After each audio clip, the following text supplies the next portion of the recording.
健康是財富，馬基。嚟到健康是財富嘅時間啦！今日繼續有馬基同埋香港順勢療法醫學會會長杜嘉倫教授喺度。杜教授你好，你好。冇見一個星期呢，今個星期呢，喺電視新聞啊、報紙上面見到呢藥物嘅問題，果然係好嚴重啊！就正如好似你早幾個星期都講過呢，其實即係藥物會有好多嘅副作用啊，好多嘅問題啊咁樣。今個星期呢，就真係喺新聞嗰度見到啦，又有啲藥廠查封啦，藥物又要回收啦，仲要唔止一次添。咁其實你之前都提過呢啲問題㗎啦，咁可唔可以同我哋都即係再講下呢？既然而家呢個 topic 咁 hit 嘅時候，嗱，其實咧，根據喺2009年即係今年咧3月3號星期2嘅《星島日報》咧就報導到，佢美國疾病預防同埋控制中心即係 CDC 就週一即係3月2號啦就報告話，現在咧美國流行嘅常見流感病毒就幾乎全部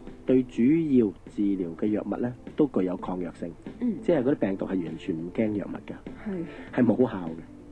而根據路透社嘅報導咧 ，CDC 嘅研究者就話啦 ，H1N1 嗰個毒株嘅所有流感類型裏邊咧，98% 都對呢個流感藥物咧具有抗藥性嘅。即係感染呢啲咁樣嘅抗藥病毒嘅人裏邊咧，已經有4個人死亡啦，包括2名係兒童添。咁即係話其實佢哋唔係唔用藥醫啊，即係用咗藥都醫唔到噶啦。雖然有好少醫生為病人進行流感嘅測試，即係檢測。咁而且咧，有啲流感嘅藥物咧都唔被醫生咧即係列入處方入邊啊。咁但係咧呢個研究結果咧仍然令人即係驚醒，因為咧呢啲咁樣嘅抗流感嘅藥物咧，即係其實咧都係呢啲對付流感嘅主要武器嚟㗎。咁但係佢居然咧係唔掂啊。OK， 從事呢個研究嘅達研醫生咧，同埋佢喺 CDC 嘅同事們咧嘅報告都話啦，上個流感季節就只有19% 嘅 H1N1 嘅病毒咧就經測試對呢啲咁樣嘅抗流感病毒咧係有呢個抗藥性嘅。而家咧就變咗98%。即係諗下一個季節啫喎。係咯。咁一個季節裏邊咧由19% 變到98%，咁你諗下幾緊要啊嘛？即係接近100%啦，其實都98%。上一季19咯，今季98咯，爭好多倍啦，5-6倍。所以咧好坦白啦，即係如果大家都仲唔醒覺，仲係靠呢個用呢啲咁樣嘅化學藥物嗰套咧，根本係真係越嚟越差。嗰啲研究學者咧就喺美國醫學協會嘅期刊上面咧就撰文就講咧就話。喺2009年嘅2月19日啊，喺檢測嘅268個 H1N1 嘅流感病毒入邊咧，有264個，嗱呢個268個檢測，然之後有264個，即係98.5%，係對呢啲咁樣嘅藥物咧係有抗藥性嘅。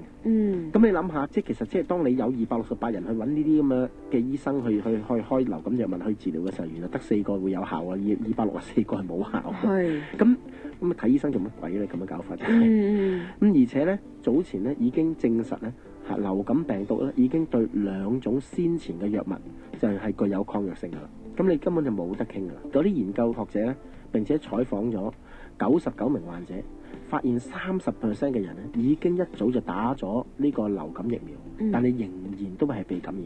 好多時以為打咗針就冇事啦。你記住咯，如果嗰啲病毒同埋細菌係抗藥性嘅，咁係同時亦都會抗衡呢啲咁樣嘅免疫針，係冇用嘅。咁啲人咧就已經開始知道呢啲疫苗咧係唔能夠完全保護你同埋你嘅家人，唔會受感染。你諗都唔好諗。咁流感咧平均每年咧就喺美國導致咧就約莫係36000人死亡。CDC 嘅報告就話啦，呢個流感季節有9名兒童死於流感，大部分喺感染前咧身體都係非常健康。咁達研醫生咧個研究團隊就寫低咗就講咩咧？即係個報告就話2名患者喺送往醫院途中或者喺急症室裏邊就死亡啦。其中1名咧係先前身體健康嘅4歲兒童，另一個人咧就係神經系統有問題嘅4歲兒童。研究學者咧就並且指出，目前為止減少流感感染可能性嘅最好工具咧就係注射疫苗啦，同埋咧遠離啲人群同埋洗手，以及有啲常識。咁你聽完之後咧，你會覺得有啲好笑。嗱咁啊，頭先講。